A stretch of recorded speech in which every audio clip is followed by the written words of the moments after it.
Hello, everyone. Welcome to Arth Niti. I'm Shekhar Tomar. We are extremely glad to have Professor Arvind Panagariya with us today. Currently, he's a professor of economics at Columbia University. He's Padma Bhushan awardee, the first vice chairman of NITI Aayog, former chief economist at the Asian Development Bank, and an author of more than 15 books. We are very happy to have you here, Professor Arvind Panagariya. Welcome to Arth Niti. Glad to be with you, Shekhar. Thanks for having me.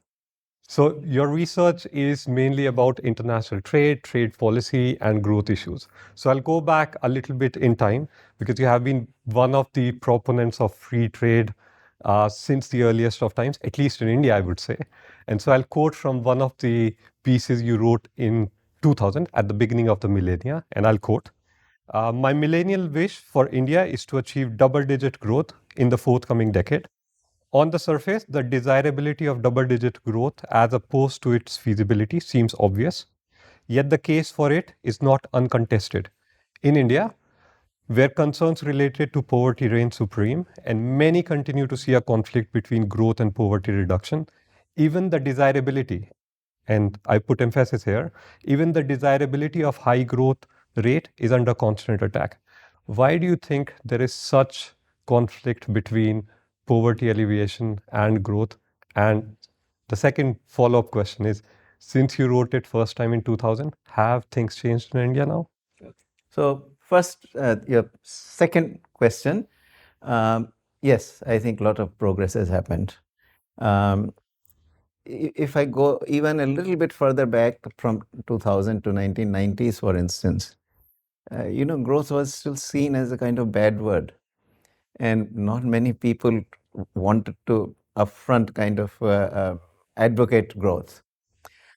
Because, in the Indian ethos, which has a very long history of socialism behind it, has always kind of seen this conflict somehow that, if you're centered on growth, it's going to only enrich those who are already rich and would do nothing for the poor. So, view of many has been that, well, if we are going to reduce poverty, we got to do redistribution. But you have to have something to redistribute. and this is the problem. Even our leaders back as far back as 1930s had recognized. So there was a National Committee on Planning, which the Congress Party had appointed in 1938. Actually, Subhash Chandra Bose was the president at the time of the Congress, and he appointed, and he then asked Pandit Nehru to chair that committee. And so that, Nehru writes in The Discovery of India in great detail about their discussions in this committee.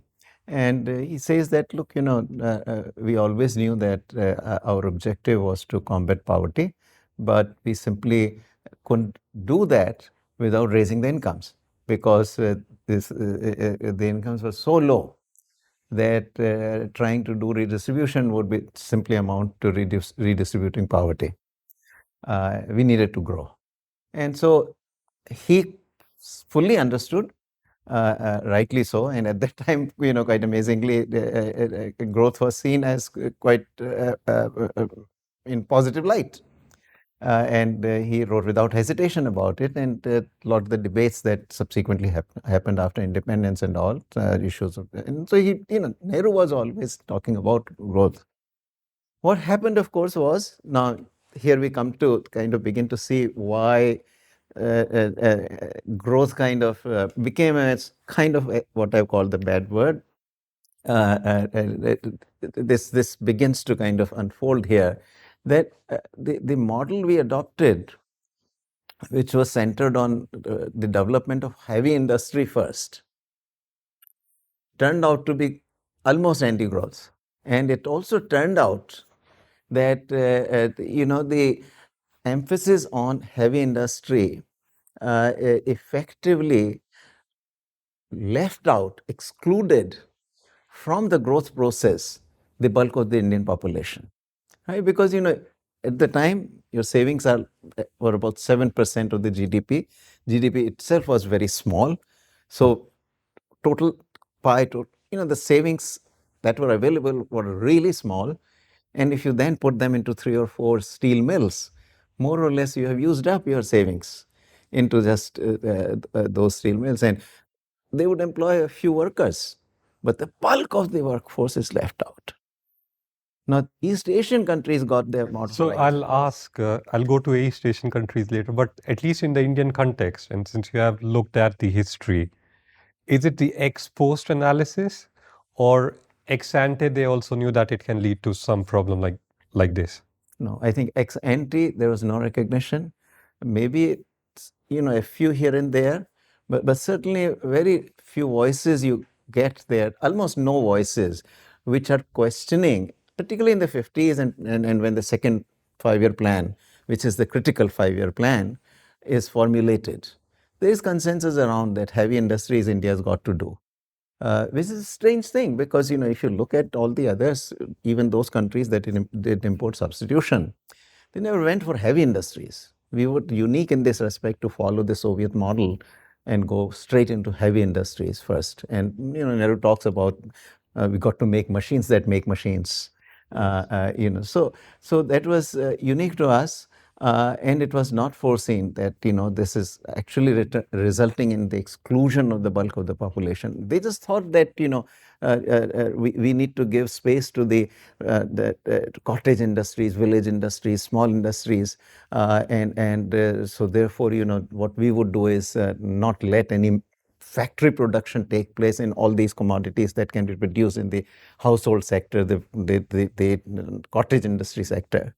Right, so they thought that this will be good, but in the end, of course, no skill creation happened there, with no capital whatsoever. Productivity remained extremely low, and the East Asian process was different there because when you go to the export market, when you kind of allow larger scale enterprises to flourish in these labor intensive sectors and all, skills get created, and it's broad based, meaning that it draws in larger and larger part of the workforce, and that workforce begins to get better and better skills, and over time unskilled turned into semi-skilled turned into higher skilled, and so forth. But that kind of process of skill formation in India didn't happen. Likewise, on the education front, the fallout was that steel mills, or generally these machine making industries, they all required engineers, they all required managers, and so therefore you went in and opened higher education institutions, engineering colleges, management colleges. So compared to all the other countries in Asia, we were far ahead on that front. But that also meant now, remember again, small amount of savings that sort of translated in therefore the neglect of primary education. So we had IITs, but we don't have broad-based education. So literacy moves very slowly in India. The primary education, middle, secondary, school education largely kind of gets neglected. So, but coming back to the philosophical question which we started with, so growth was a bad word. So when did the needle actually shift? So you see, so now this is where we come to explain why this happened. So growth kind of was supposed to deliver poverty reduction, but for reasons that I have tried to explain, that there was in the process of production there was a lot of exclusion ultimately. So the incomes really didn't rise at the bottom, and there was also need to generate this surplus from these factories that were being built and invest more. But the investment again went into heavier industry, right? So capital intensive kind of industries. So therefore, the poverty really did not go down. And so therefore, in a way, you could argue that the critics with the socialism baggage in the background had a point that, look, growth was supposed to have reduced poverty, but it hasn't. It's legitimate criticism in this sense. But the inference was ultimately the wrong one, because their inference was that therefore growth is bad. But growth was not bad, it's just the particular form of growth that we chose. And we probably didn't have significantly high growth either. No, but this is exactly the point, that also precisely growth for inclusion and inclusion for growth. So growth for inclusion is how Nehru thought, right? But there is also inclusion for growth. And here we excluded this very large part of your workforce. And if you exclude, if you don't make effective use of the large workforce you got, your growth rate remains low. So we ended up with a low growth, 4%, as compared to the other countries, which, by early 60s or late 50s began to move to these export-oriented, labor-intensive industries. Inclusion happened automatically, actually, through the process of growth. Very good example of South Korea, that you look at 1960, almost 65% of the workforce is in agriculture. By 1990, only 18% of the workforce is left in agriculture. Industry and services grow rapidly, bring them into gainful employment. And this, mind you, so many workers are being absorbed into industry and services in South Korea during these 30 years. And yet, the real wages are rising at 9 to 10% because the productivity is rising rapidly. So they're absorbing. And so inclusion is happening automatically as a part of the growth process. But that inclusion is also leading to higher growths of 8, 9, 10%. Taiwan's a similar story. Singapore, a similar story. So that is where we lost out. And now we can, if you wish, can come to when things begin to change and how they begin to change. Things do start to change beginning 1990s when we have these big set of reforms. And you have done like extensive work, research looking at this question that how India changed after the 1991 reform. So we see, at least in the data, that India grew at a sustained level after these big set of reforms. At the same time, we also saw that there was poverty alleviation across all set of social groups. While the first question, which is on the growth acceleration in India, that has received enough attention. But I think it's the second part which still has not received enough attention, that how did 1991 reforms led to reduction in poverty? So maybe you can talk about your research on this topic. So good, wide-ranging questions. So so historically we can continue, and so some bit of recognition began to happen. You see, because when you see these countries for 2 decades, by when you come to about 1980, these East Asian countries have almost for 2 decades have grown so much rapidly, and per capita incomes are rising, and also questions did begin to be asked and all, but still there was no appetite for any radical change. I mean, the philosophy of socialism and still and government intervention and government being the agent of change, etc., that still ruled. But nevertheless, on the margin, they began to make some changes. So some bit of liberalization began to happen in the late 70s, continued through 1980s. We do see some kind of kick up in the growth rate, maybe about 1 percentage point in the 1980s.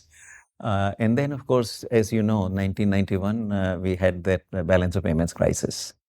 And that, of course, happened because 1980s, very large fiscal deficits were run, and a very substantial part of these deficits was financed by borrowing abroad, because even the government found it cheaper to borrow abroad rather than at home. But that, of course, began to put pressure on our balance of payments, because by 1990, almost 35% of the export earnings were being taken by this debt service. So it was very high debt service ratio by then. So while growth picked up, and as growth was picking up, of course, it was also increasing the demand for imports. Ultimately, you need raw materials, you need immediate inputs, capital goods, etc. And we were liberalizing, through open general licensing system. And so this set of, large fiscal deficits, borrowing abroad, not sufficient trade liberalization to generate enough export revenues, ultimately, and then, of course, the trigger was the U.S. invasion of Iraq at the time, which led to the oil price hike, and we practically kind of were left without foreign exchange. So that's where 91 happens, and around that period, just around that time, elections were happening. Rajiv Gandhi is assassinated, Congress wins, and lo and behold, you got the new Prime Minister, Narasimha Rao, and he turns out to be a very different kind of Congress leader. And so he was willing to open up, and the systematic opening. So now, of course, 91 is watershed because, reforms become systematic. It's no longer by stealth. And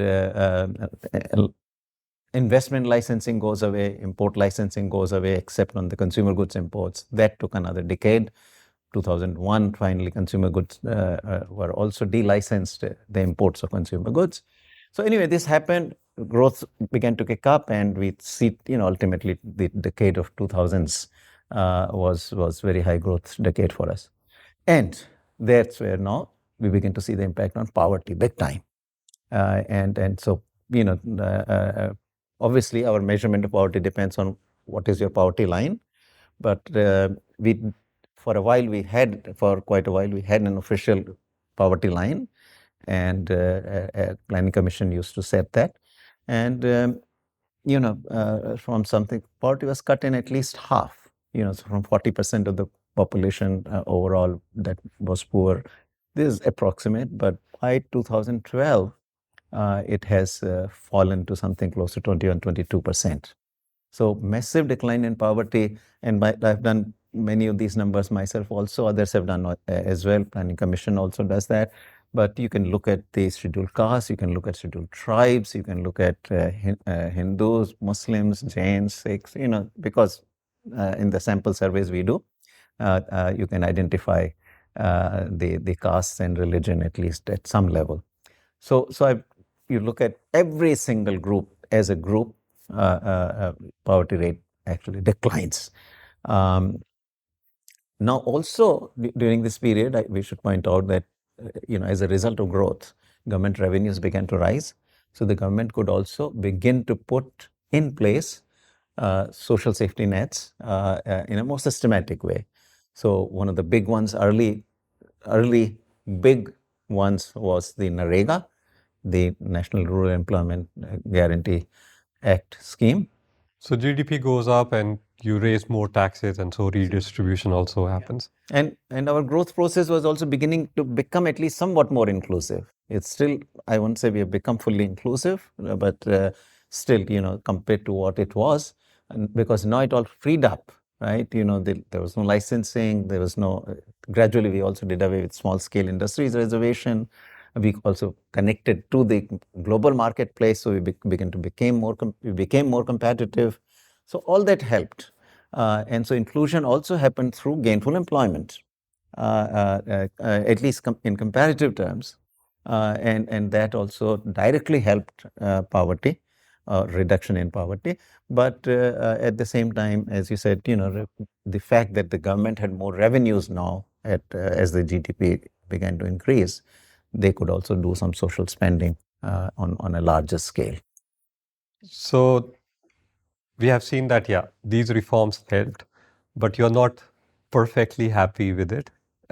Based on your writings, and you mentioned that these reform-led reduction in poverty has not been as dramatic in India as seen in other places. And so again, I'll quote from one of your writings.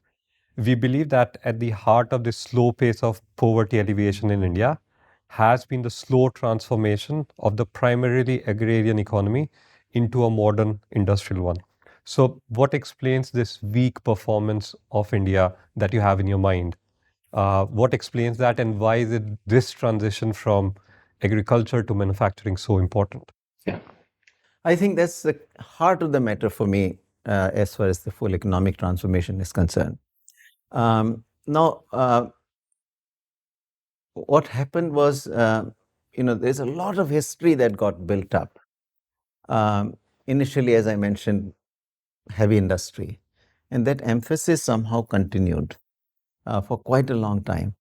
And we really, separated that there is small scale industries, which were all labor intensive sectors: apparel, footwear, furniture, all the, kitchenware, anything that's labor intensive, light manufacturers mostly. They were all put on small scale industries reservation, right? So these would therefore have to be manufactured by very small firms. So that history got built up. And then all the big business houses, successful entrepreneurs, are sitting elsewhere. This is where all the capital intensive industries are. Or gradually in 1980s, you begin to also get into these skilled labor intensive industries, mainly the IT industry, right? So either it's skilled labor intensive or capital intensive. Now, for a country whose really productive resources, in fact, are predominantly labor, right? And capital is one of the scarce factors. If you go into these very highly capital intensive industries, this exclusion of the workforce continues. And unfortunately, so good things did happen in the 1990s, 2000s. We grew far more rapidly than we ever had in the past. But the two differences were number one, our growth rate never kind of quite sustained at the level of 9-10%, which is what the countries of East Asia had been able to do, including China later on. From 1980 to 2010, China had grown steadily about 10% or so per year. So we never kind of really grew at that kind of pace because this exclusion from the growth process still remained to some degree. So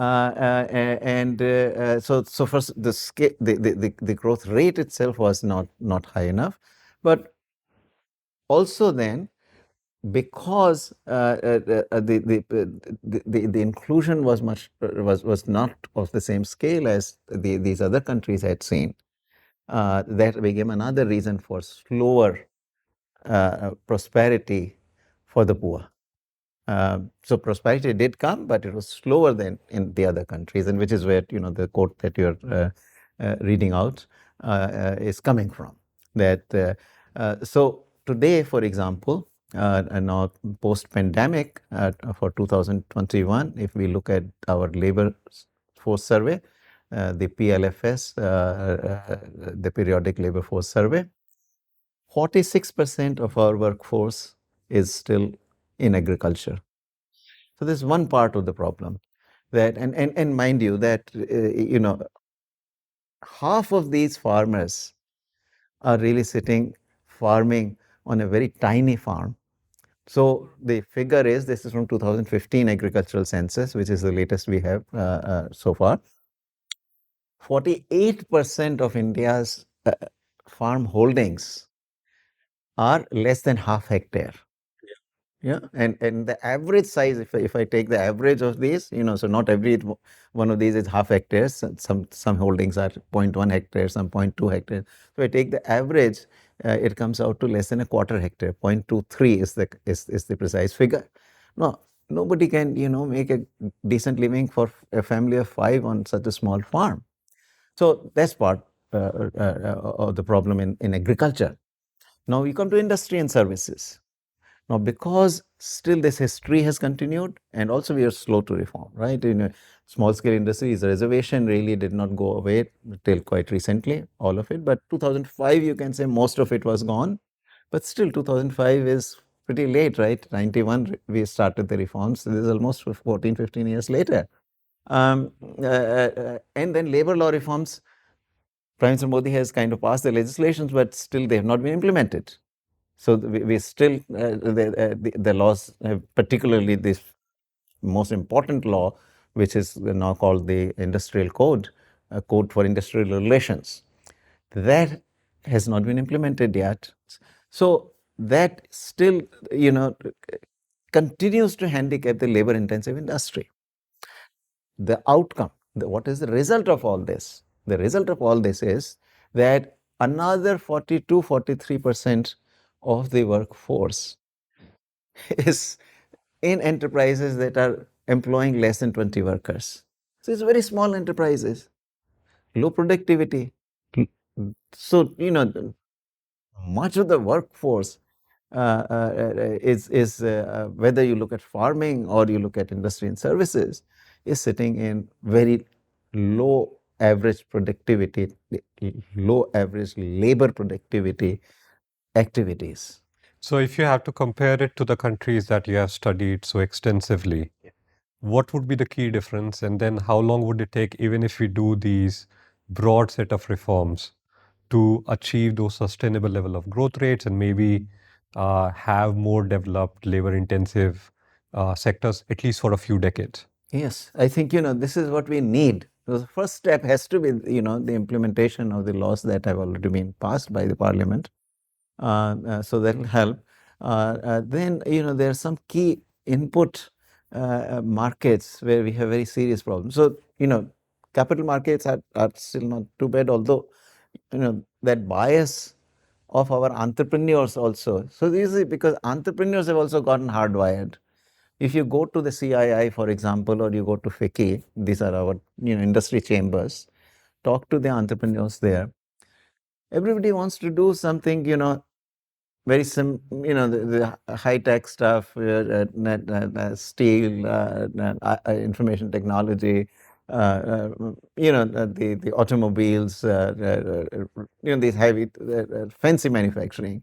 Nobody wants to stitch clothes. Nobody wants to manufacture shoes. But I'll ask you even on these high tech industries, and I mean you have talked about this infant industry protection, and so like even some of these high tech industries, do you think we are like very competitive in the world, or we need to improve our game even in these some so-called high tech industries like automobiles?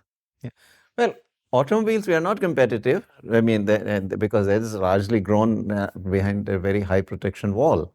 You got these tariffs which are 125%. And the result has been that our auto industry has never become competitive. So it's really poor consumer who gets exploited here for all these years. Consumer is paying 1.5 to 2 times the price of same automobile elsewhere in the world economy.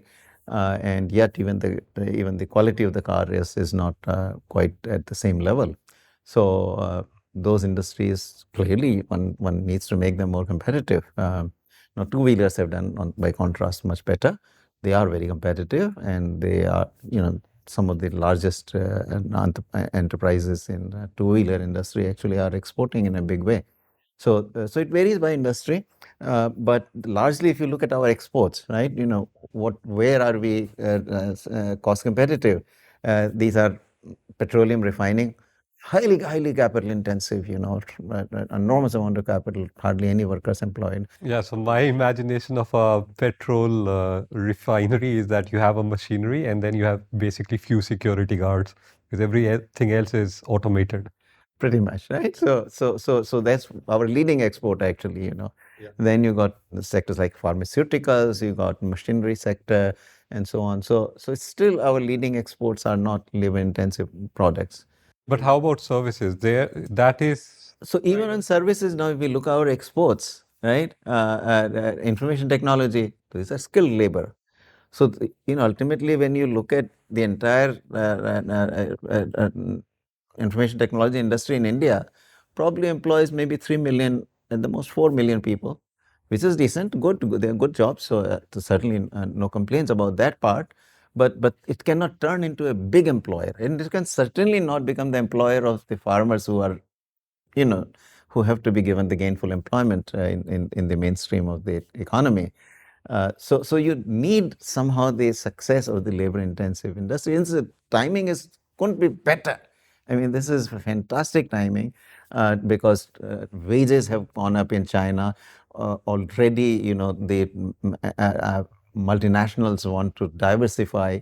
They want to get out and find alternative places. Now they've gone to Bangladesh and Vietnam, etc. At the end of the day, those are all small countries, not enough labor, and eventually the wages will rise there, and high wages will become the constraint. So India is really the only country with. Bangladesh has been growing pretty fast. But I'll follow up on some of the policy prescriptions. So I know you have been working on this issue for a very long time on trade reforms and general reforms in India.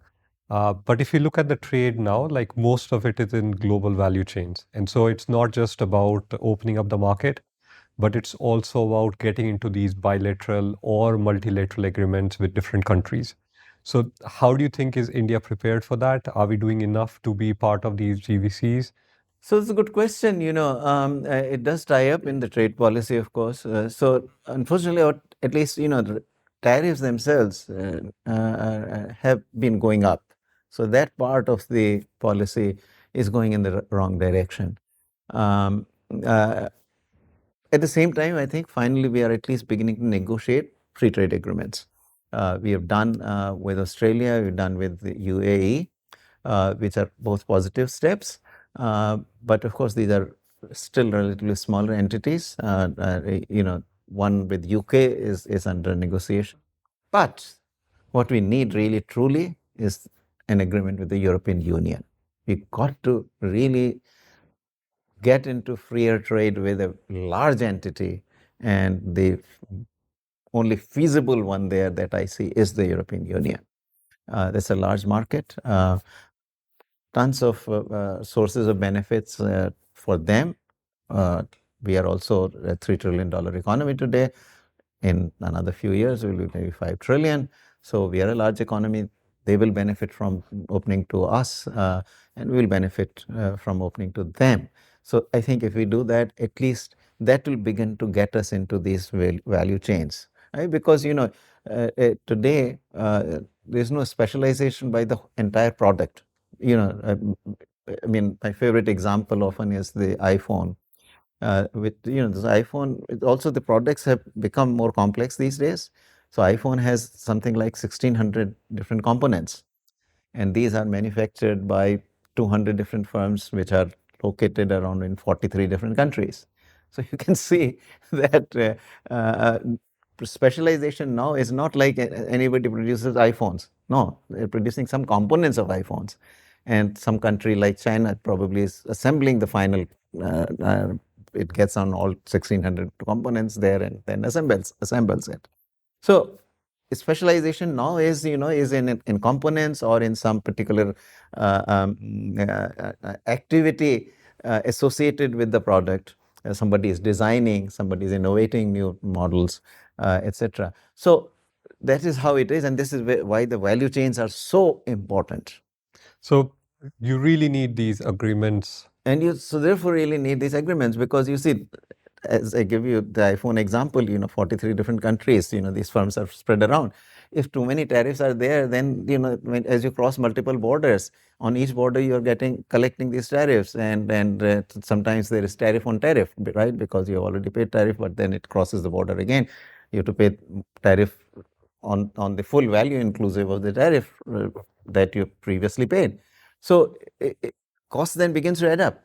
So this is why you need, at least wherever the value chains are in those markets, you need, relatively low tariff or no tariff, so that the goods can move and the cost doesn't get added up on top for the final product to ultimately remain competitive. But would we be able to do it? So I'm again going back to this. You said it's really important to integrate with the European markets, but we had the chance to integrate ourselves with RCEP, which is the East Asian market, and you were a proponent in favor of joining the RCEP. In the end, India did not join it. Don't you think the same set of players who opposed joining the RCEP would again be blocking similar kind of deal with the European Union? And I guess it's the same set of people in the government right now who blocked this deal would make similar arguments for RCEP. So no, it's not just the government, it's also the industries. And to the extent that the industries that get impacted when you open to China as a part of RCEP versus the industries to which you open when you're working with European Union could be different. But that's one small point, which is one of difference. But now RCEP, of course, at the time we decided not to sign, I was very much for it. And I was disappointed at the time that we didn't sign it. But after that, we had the incidents happening in Galwan Valley in Ladakh. I think after that, I changed my mind also. So I sort of sadly came to the conclusion that ultimately it is the Communist Party that rules in China. And I don't think we can really trust them, because in the end, if push comes to shove, economics will always be on the in the back seat. It's the political interest of the party. It's not the political interest of China, but it's the political interest of the Communist Party that is ultimately going to decide But that's a important different issues. argument It's to geopolitical. oppose. It's It's completely. It's geopolitical and totally it's not geopolitical. economics. Yes, and at the time we chose not to sign. Actually, there was no Galwan, and so I want to be clear about it that this is why I was favorable to that agreement at the time. Today, I'm with the government. I think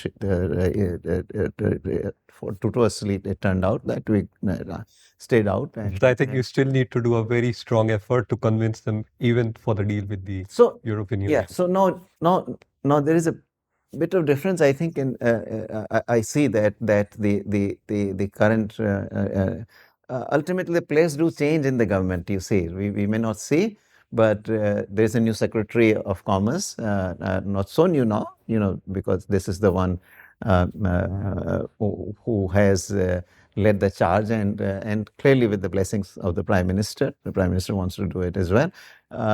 So we have actually successfully negotiated with Australia and the United Arab Emirates. So there is some proof of the change in the attitude, change in the leadership, and all. Now there is also politics, remember, at work here, which is favorable. Why? Because after what has happened with respect to China, there is a strong desire in the nation as well as in the government to move our trade a bit away from China. Well, how do you move your trade away from China? There are only two ways.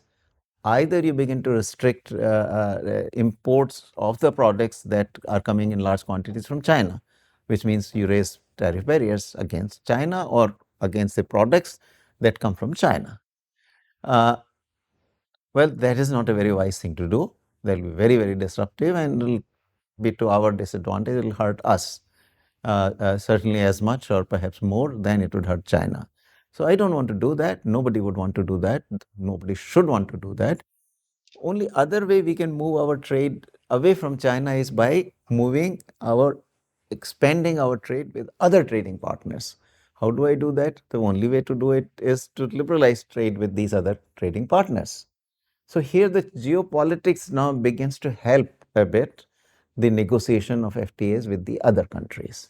I think you are absolutely right in questioning that, industry interests will still, for example, European Union is going to want us to open the auto sector. They are competitive in automobile exports and they would want to compete on equal terms. So, will our auto industry have the stomach to let the European automobiles be imported at eventually at zero duties, but at least initially also some reduction in duty? So these are the questions which will still be there, will have to be sorted out. But I think there is enough benefit for us. I mean, ultimately, in these agreements, you have to give some to get some. And I think it's enough for us to get out of these agreements that we should give whatever it will take to give. And I think that is where I feel political economy is somewhat helpful. I know that there are some of these positive changes, but you think, and this is like a more broader question about deglobalization after the pandemic. So first we had the US-China trade war, then we had the pandemic, and now the Russia-Ukraine war. And there has been a general sense of looking inwards, trying to do some reshoring. Some kind of deglobalization is happening when probably India wants to hitch itself to the globalization to grow again. Do you think that these are like valuable concerns? Yeah, I mean, this is also being a bit overplayed. Economists kind of publish this issue where the cover page says how to re-globalize. Now, come on, if you look at seriously, the deglobalization really has not really happened, if you ask me. You could argue that the pace of globalization has slowed down, that as a proportion of the world GDP, world trade has not grown or certainly not grown perceptibly. But world GDP is growing, and if as a proportion it has not grown, its trade is also growing at least at the same pace as the No, but world we also GDP. know that there are some like sticky factors. Even if you want to move away from China, and which a lot of advanced economies are also trying to do, it would take few years. You cannot move. That's simply nature of the things, because even the barriers, as we begin to remove, there'll be a calendar that, over a 10-year period, you will go from the current levels of tariffs to zero. So it'll take time. This is all phased in. But I was addressing the earlier question on globalization, right? I mean, deglobalization. I mean, is there a threat that those markets with which we are trying to open up actually are the ones that are closing anyway? And so is there that kind of threat? So if you look at that, I think, ultimately, if you check what has been happening to, let's say, total value of global exports, in spite of the pandemic, all the big trade war that happened between US and China. After all, remember that, after all, US and China are two largest trading countries, two of the largest trading companies. And with this kind of trade war, you would have thought that trade volumes will collapse, right? But in spite of pandemic added to this kind of trade war between these two large countries, if you look at the total volume of exports, today it is the highest ever. So 2021, the merchandise trade is something of the order of 19 or 20 trillion or something. Or together, basically services. I'm not quite sure exact figures how they break up between merchandise trade, but some 21 trillion is merchandise and the rest is services.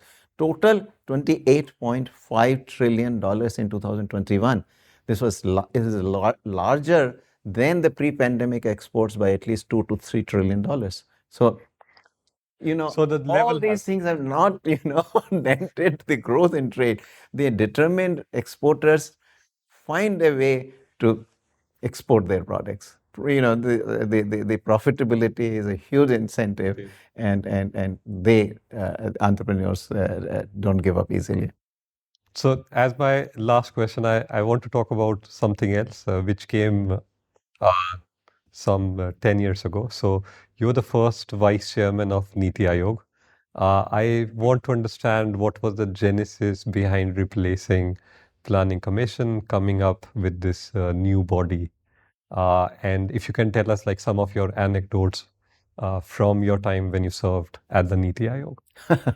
Yeah, well, I don't know if I can really think of any anecdotes there, but as far as the replacement of the Planning Commission by something else is concerned, of course, there are a lot of us who had been writing that we have now embraced the market oriented policies. The model is not different. We are no longer into the planning mode.